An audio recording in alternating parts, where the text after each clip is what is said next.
آئیے آغاز کرتے ہیں آج کی اس نشست کا۔ آج ہم تاریخ کے ایک ایسے عظیم سفر کا جائزہ لیں گے جس نے واقعی ایک بالکل نئی تہذیب کی بنیاد رکھی۔ میرا مطلب ہے، ہجرت کوئی معمولی سفر تھوڑی تھا، یہ تو ایک مکمل انقلابی دور کا آغاز تھا۔ تو آئیے بغیر کسی تاخیر کے اس سفر کو سمجھنے کی کوشش کرتے ہیں۔ ذرا اس حیران کن تضاد پر غور کریں۔ سوچئے، غار ثور کا وہ کٹھن اور خطرناک وقت، نبی کریم صلی اللہ علیہ وآلہ وسلم اور حضرت ابو بکر رضی اللہ عنہ پناہ لیے ہوئے ہیں۔ دشمن بالکل ان کے سروں پر کھڑے ہیں اور ان کی جان پر ایک بھاری انعام رکھا گیا ہے۔ ایسے حالات میں کوئی بھی شخص اس وقت کی سب سے بڑی عالمی طاقت کے زوال کی پیشین گوئی کیسے کر سکتا ہے؟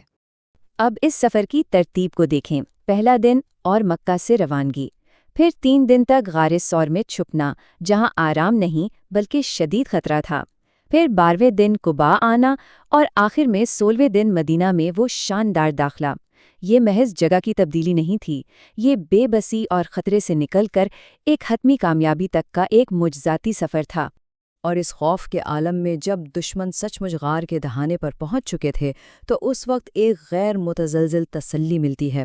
آپ صلی اللہ علیہ وسلم نے نہایت اطمینان سے فرمایا، اے ابو بکر، ان 2 کے بارے میں تمہارا کیا خیال ہے جن کا تیسرا اللہ ہو؟ غم نہ کرو، بے شک اللہ ہمارے ساتھ ہے۔ سبحان اللہ، یہ سخت ترین حالات میں بھی خدا پر مکمل یقین کی بہترین مثال ہے۔ اچھا، اب راستے کے اس دلچسپ واقعے کو دیکھیں۔ سراقہ بن مالک، جو پورے 100 اونٹوں کے بھاری انعام کے لالچ میں تیزی سے تعاقب کر رہا تھا، اچانک کیا ہوتا ہے؟ اس کا ماہر گھوڑا ٹھوس زمین میں دھنسنے لگتا ہے، ایک بار نہیں، بار بار۔ اس ناقابل فہم واقعے نے اس قاتلانہ شکاری کو یہ سوچنے پر مجبور کر دیا کہ یہاں یقیناً کوئی بڑی مافوق الفطرت طاقت کام کر رہی ہے۔ نتیجہ، وہ وہیں رک کر امان مانگنے پر مجبور ہو گیا۔ اور یہاں آتی ہے سب سے حیران کر دینے والی بات۔ ذرا اس پیشن گوئی کا پیمانہ تو دیکھیں۔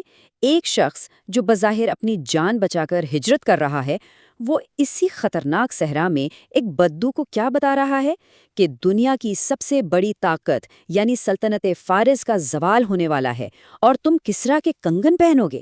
یہ کوئی چھوٹی بات نہیں، یہ تو بے پناہ یقین کی علامت تھی۔ سفر تھوڑا آگے بڑھتا ہے۔ راستے میں ایک خیمے پر قیام کے دوران آپ صلی اللہ علیہ وآلہ وسلم نے ایک بیمار بکری کا دودھ معجزاتی طور پر دوہا۔ وہاں کی میزبان معبد نے اس مختصر سی ملاقات میں آپ صلی اللہ علیہ وآلہ وسلم کی شخصیت کا جو دلکش نقشہ کھینچا، وہ تاریخ میں امر ہو گیا۔ انہوں نے ایک انتہائی متوازن جسمانی ساخت، پرنور چہرے اور ایک ایسی شخصیت کا ذکر کیا جس سے گہرا رعب اور احترام جھلکتا تھا۔ خیر، جب یہ قافلہ قبا پہنچا تو کیا انہوں نے آرام کو ترجیح دی؟ بالکل نہیں۔ ان کی سب سے پہلی ترجیح ایک باقاعدہ مسجد قائم کرنا تھی۔ یہ کوئی معمولی عمارت نہیں تھی، یہ تقویٰ کی بنیاد پر کھڑے ہونے والی پہلی مسجد تھی۔ اس نے اس نئے ابھرتے ہوئے معاشرے کی جڑوں کو سیدھا ایمان کے ساتھ جوڑ دیا۔ اور پھر مدینہ میں داخلے کا وہ منظر واقعی ناقابل فراموش۔ وہاں کی بچیوں نے انتہائی خوشی اور جوش کے ساتھ طلع البدر علینا یعنی ہم پر 14ویں کا چاند طلوع ہوا ہے گنگنا کر استقبال کیا۔ اس سے اندازہ ہوتا ہے کہ پورا شہر اس لمحے کا کس بے صبری سے انتظار کر رہا تھا۔ اب یہاں الفاظ کے اس انتخاب پر ذرا غور کرنے کی ضرورت ہے۔ انہوں نے ہلال یعنی پہلی کے چاند کا لفظ استعمال نہیں کیا بلکہ بدر کہا۔ بدر کا مطلب ہے مکمل چمکدار 14ویں کا چاند۔ اس کا مطلب یہ ہے کہ ان کی آمد بالکل مکمل تھی اور ہر لحاظ سے کمال کو ظاہر کرتی تھی۔ مدینے میں داخل ہونے کے بعد ایک اور مسئلہ تھا۔ ہر کوئی چاہتا تھا کہ وہ میزبان بنے، تو قبائلی حسد یا ناراضگی سے بچنے کے لیے ایک بہت ہی حکمت بھرا طریقہ اپنایا گیا۔ اونٹنی کو الہی رہنمائی میں آزاد چھوڑ دیا گیا، اور جب وہ 2 یتیم بچوں کی زمین پر بیٹھی تو آپ صلی اللہ علیہ وسلم نے اسے مفت لینے کے بجائے مناسب قیمت دے کر خریدنے پر اصرار کیا۔ انصاف کی کتنی اعلیٰ مثال ہے۔ میزبانی کا یہ عظیم شرف حضرت ابو ایوب انصاری رضی اللہ عنہ کو ملا۔ ان کا احترام تو دیکھیں، جب اوپر کی منزل پر پانی کا ایک برتن ٹوٹ گیا تو انہوں نے گھبراہٹ میں اپنا اکلوتا لحاف اس پانی کو خشک کرنے کے لیے نچوڑ دیا۔ کیوں؟ صرف اس ڈر سے کہ کہیں نیچے تشریف فرما نبی کریم صلی اللہ علیہ وآلہ وسلم کو ذرا سی بھی زحمت نہ پہنچے۔ اب ذرا اس نئی تہذیب کے مرکز کی بات کرتے ہیں۔ یہ کوئی عالی شان محل نہیں تھا، کچی اینٹیں، کھجور کے تنوں سے بنے ستون اور کھجور کی شاخوں کی چھت۔ لیکن یہی سادہ سی عمارت اس وقت کا سب سے بڑا روحانی، سماجی اور سیاسی مرکز بن گئی۔ اور سب سے خاص بات یہ تھی کہ اسے پورے معاشرے نے مل کر اپنے ہاتھوں سے بنایا تھا۔ اسی تعمیر کے دوران ایک بہت دلچسپ واقعہ ہوا۔ حضرت عمار بن یاسر اپنے جوش و جذبے میں ایک ساتھ دو اینٹیں اٹھا رہے تھے۔ یہ دیکھ کر نبی کریم صلی اللہ علیہ وآلہ وسلم نے ان کے مستقبل کی شہادت کی پیشن گوئی کی۔ اس سے ہمیں پتہ چلتا ہے کہ اس وقت کے عام سے نظر آنے والے چھوٹے چھوٹے اعمال دراصل کتنی گہری تقدیروں سے جڑے تھے۔ اور پھر وہ رونے والے تنے کا واقعہ، اصل میں جب ایک نیا لکڑی کا ممبر بن کر تیار ہوا تو وہ پرانا خشک کھجور کا تنا جس سے ٹیک لگا کر خطبہ دیا جاتا تھا، وہ فراق میں بالکل کسی بچے کی طرح بلک بلک کر رونے لگا، یہاں تک کہ آپ صلی اللہ علیہ وسلم نے خود اسے تسلی دی۔ یہ واقعی حیران کرنے والا ہے کہ بے جان چیزیں بھی آپ سے اس قدر محبت کرتی تھیں۔ تو اب ایک بہت بڑا چیلنج سامنے تھا، اپنا سب کچھ چھوڑ کر آنے والے ان بے سر و سامان مکی مہاجرین کو یہاں کی مقامی آبادی کے ساتھ آخر کیسے ملایا جائے۔ یہ کوئی آسان کام تھوڑی تھا۔ ایک مستحکم معاشرہ بنانے کی راہ میں یہ سب سے بڑی عملی رکاوٹ تھی۔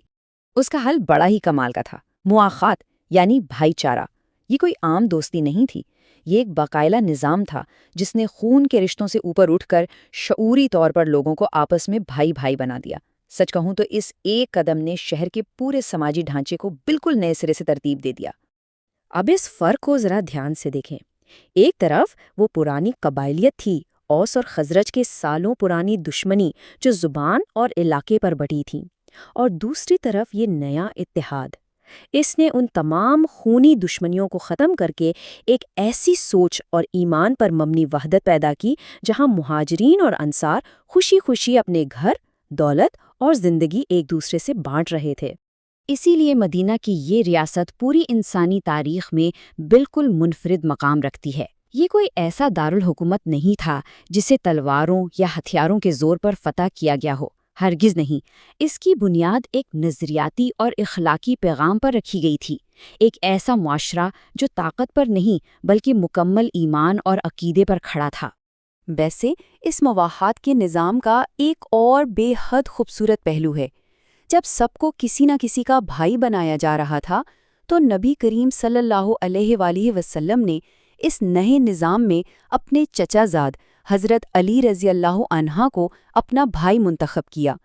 یہ ان کے لیے ایک بے مثال اور بہت بڑا اعزاز تھا۔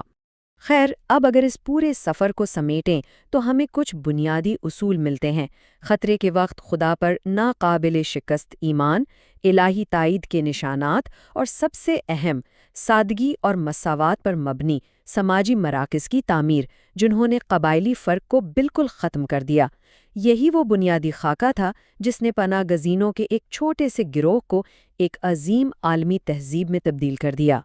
اسی کے ساتھ ہم آخر میں اس سوال پر آتے ہیں، ذرا سوچئے، اگر اس وقت مٹی کی ایک سادہ سی مسجد اور سچے بھائی چارے کا بندھن ایک ایسا ناقابل تسخیر معاشرہ بنا سکتا تھا تو آج ہمارے پاس ایسی کون بنیادی چیزوں کی کمی ہے؟ ایسا کیا ہے جو ہم مس کر رہے ہیں؟ یہ واقعی سوچنے کی بات ہے۔ تو اسی فکرانگیز خیال کے ساتھ آج کی اس نشست کو یہیں ختم کرتے ہیں۔ آنے والی ملاقات تک اس بات پر ضرور غور کیجیے گا۔